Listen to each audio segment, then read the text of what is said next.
오늘 아침에 주님을 예배하는 자리에 나오신 여러분을 환영합니다. 네. 아마 모두 주중에 안타까운 뉴스를 들었을 텐데요. 우리나라 코로나 확진자 숫자가 연일 최고치를 경신하면서 내일부터 거리두기 4단계가 적용이 됩니다. 그래서 다음 주부터 최소 2주 동안은 우리가 함께 모일 수가 없고 비대면 온라인 예배를 드리게 되었어요. 이제 조금씩 여러분 얼굴과 이름을 익히고 또 방학을 맞아서 보다 많은 친구들이 함께 예배를 드릴 수 있는 여건이 되었는데 안타깝습니다. 1년 반 이상 전 세계를 괴롭히고 있고 각종 변이 발생으로 인해서 언제 끝날지 알 수 없는 코로나 전염병 시대를 살아가면서 우리 각자 생각할 부분들이 있는 것 같아요. 코로나의 기원, 코로나는 왜 어떻게 발생했나에 대해 얘기를 하면 두 가지 견해로 보통 모아지는데요. 하나는 중국의 과학자들이 만들었다, 즉 사람이 만든 것이다 라는 견해이고, 다른 하나는 자연적으로 발생된 것이다 라는 견해입니다. 먼저 사람이 만든 것이라면 사람의 악한 동기와 행위 때문이라고 볼 수 있고요. 우리는 하나님 앞에서 사람의 죄, 우리의 죄를 회개해야 합니다. 반면에 자연적으로 발생된 것이라면 우리가 오늘 말씀을 통해 살펴보겠지만 자연을 창조하시고 자연을 운행하시는 하나님을 생각해야 돼요. 즉, 이 코로나 전염병이라는 자연현상을 통해서 하나님이 우리에게 말씀하고자 하시는 것이 있다는 것입니다. 결국 사람이 만든 것이든 자연적으로 발생된 것이든 결론은 하나예요. 우리가 이전보다 더 하나님을 믿고 하나님을 찾아야 한다는 것입니다. 코로나 전염병 시대를 종언하실 하나님을 바라보고 믿음을 잃지 않는 저와 여러분이 되기를 소망합니다. 이제 오늘 말씀을 함께 살펴보겠습니다. 1절 말씀입니다. 여호와 우리 주여, 주의 이름이 온 땅에 어찌 그리 장엄한지요. 주께서 그 영광을 하늘 위에 두셨습니다. 여호와 우리 주여, 주의 이름이 온 땅에 어찌 그리 장엄한지요 라는 말씀은 마지막 절인 9절에서 다시 반복해서 나옴으로써 오늘 말씀 시편 8편의 처음과 끝을 이루고 있는데요. 주의 이름의 장엄함을, 개역개정 성경에서는 우리가 보다 익숙한 표현인 주의 이름의 아름다움을 온 땅에서 발견할 수 있다고 합니다. 온 땅에서 발견할 수 있는 하나님의 이름, 하나님의 계시를 말하고 있어요. 잠깐 짧은 동영상을 보여드릴게요.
우리는 성경을 읽고 찬양을 하며 기도를 하는 등 하나님을 찾고 하나님에게 다가가려는 여러 가지 노력을 해요.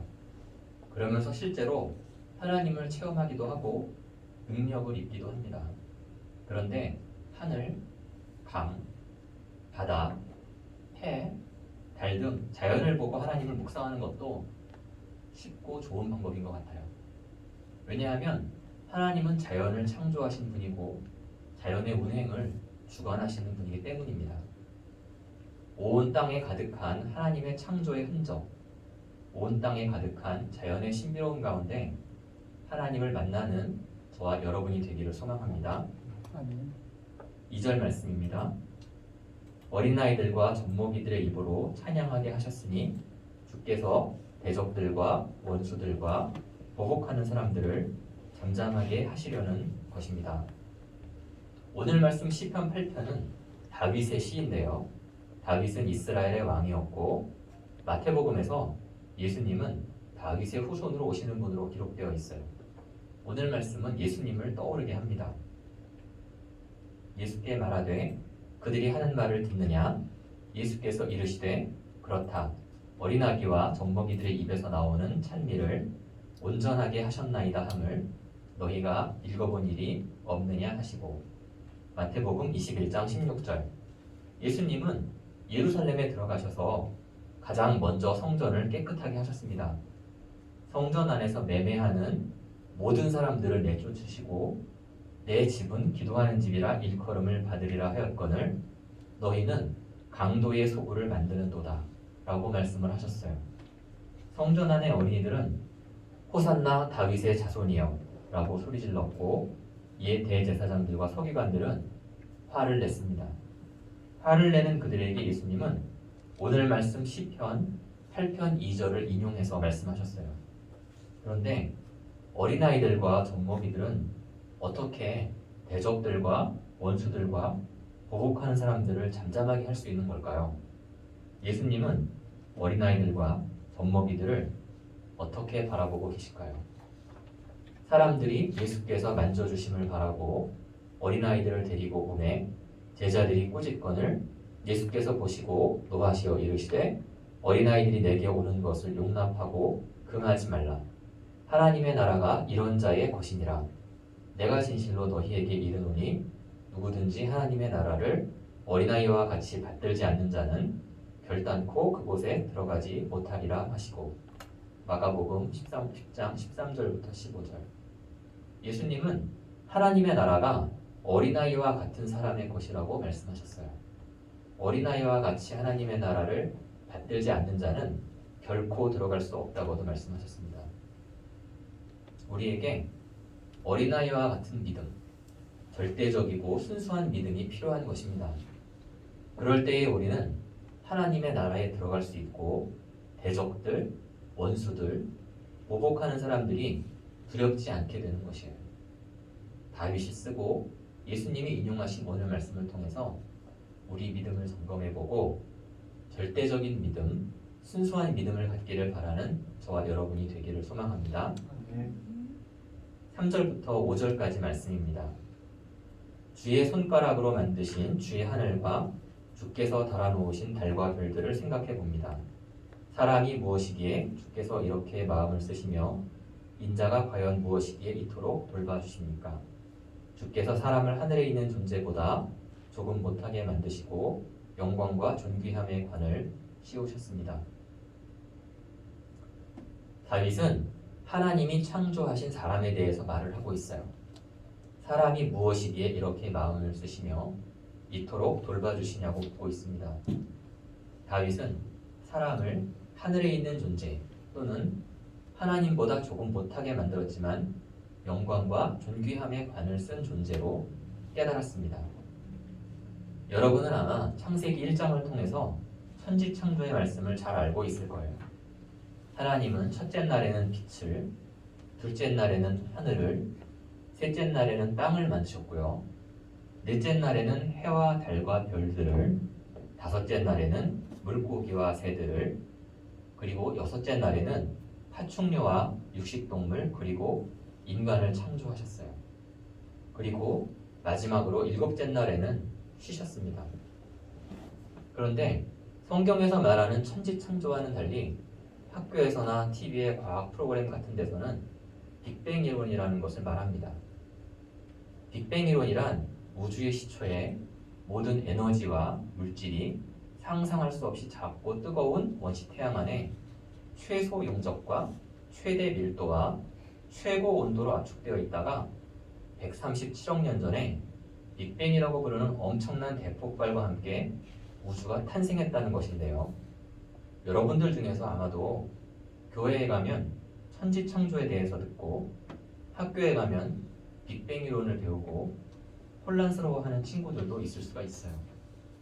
저도 그런 마음이 들 때가 있었습니다. 그런데 저는 올해 한스 퀸 과학을 말하다 라는 책을 읽은 후에 마음이 한결 자유로워지고 가벼워짐을 느꼈습니다. 한스 퀸은 신학자인데 과학에 해박한 지식을 갖고 있는 분이에요. 결론을 말씀드리면 우리가 학교에서 배우는 여러 가지 과학 이론들에 대해서 성경과 다르다는 이유로 무조건 반대할 필요는 없다는 것입니다.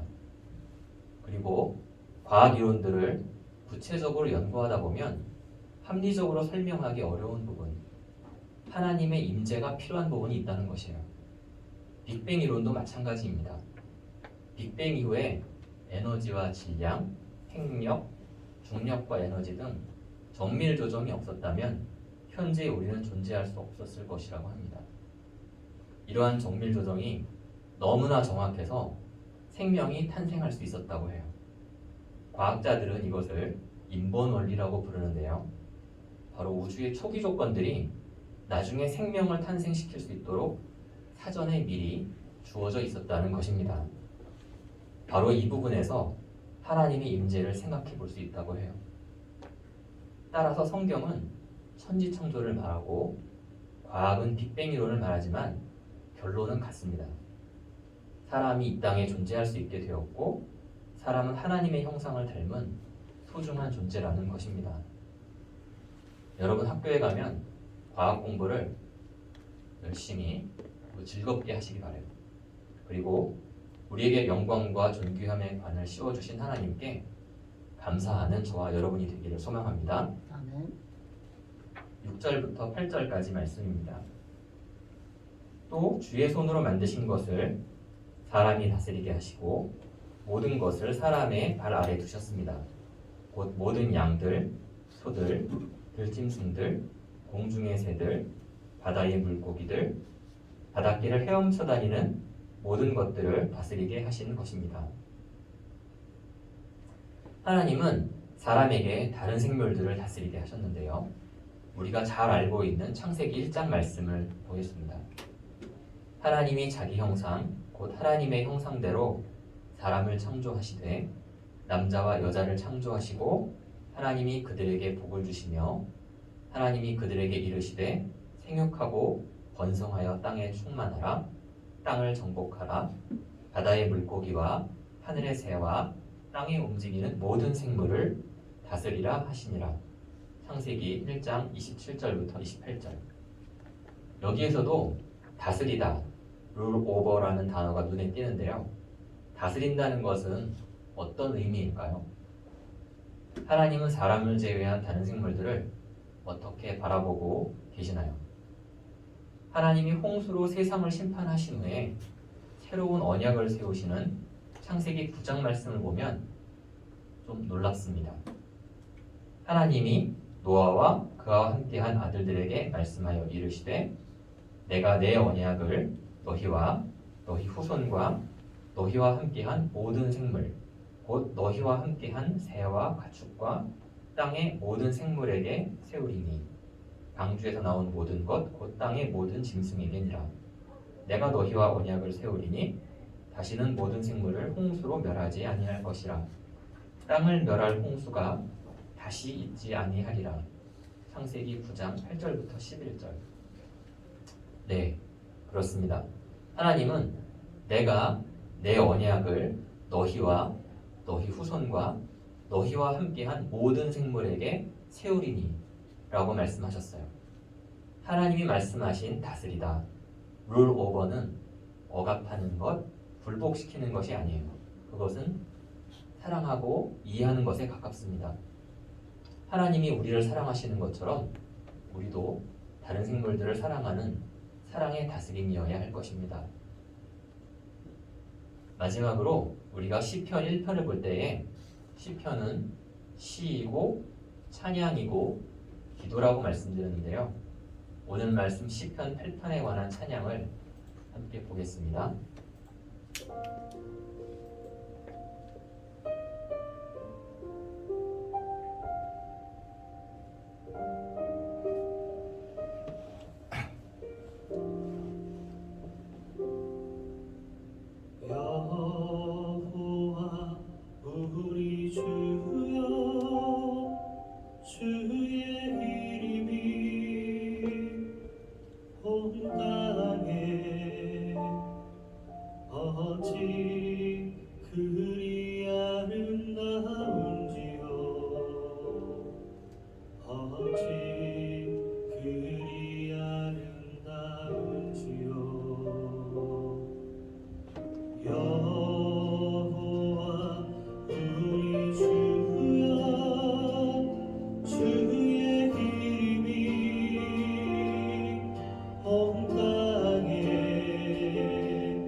손가락으로 지으신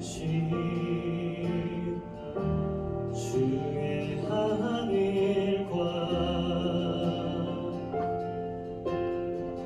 주가 베풀어 주신 달과 별 내가 보니 사람이 무엇이건대 주께서 저를 생각하시며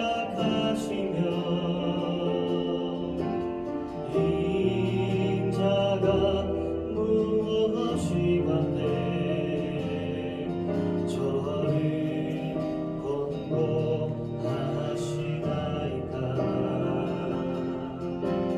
여호와 우리 주여 주의 이름이 온 땅에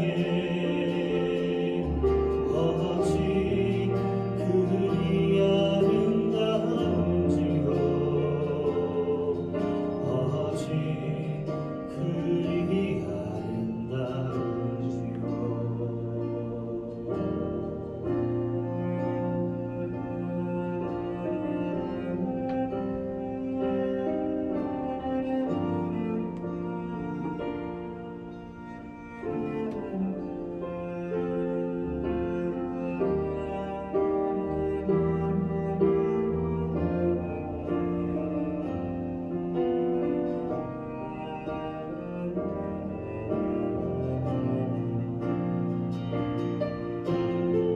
주의 손가락으로 지으신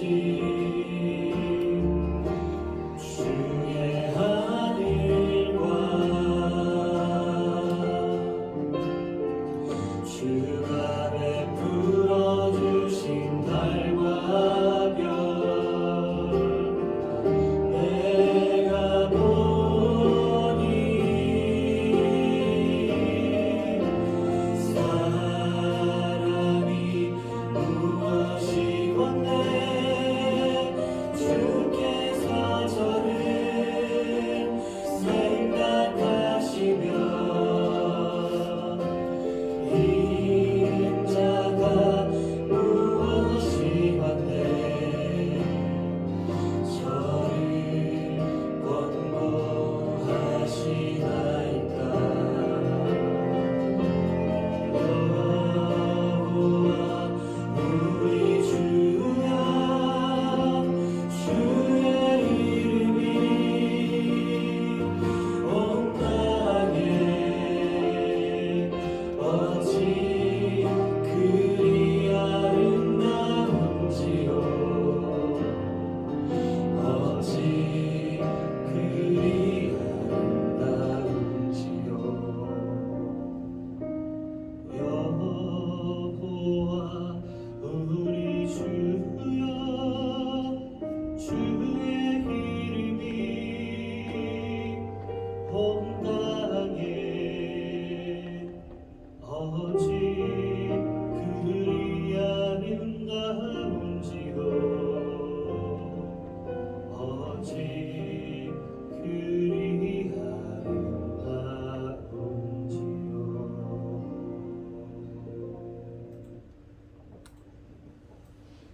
같이 기도드리겠습니다. 하나님 아버지, 오늘 우리가 함께 시편 8편 말씀을 보았습니다. 온 땅에 가득한 하나님의 창조의 흔적, 온 땅에 가득한 자연의 신비로움을 보며 하나님을 만나기 원합니다. 다윗이 쓰고 예수님이 인용하신 말씀과 같이 하나님 앞에 절대적이고 순수한 믿음을 갖기를 원합니다. 또한 우리에게 영광과 존귀함의 관을 씌워주심에 감사드립니다. 하나님이 우리를 사랑하신 같이 사랑의 다스림으로 하나님의 창조물들을 대하기 원합니다. 항상 우리를 도우시고 인도하여 주시는 예수 그리스도의 이름으로 기도드립니다. 아멘.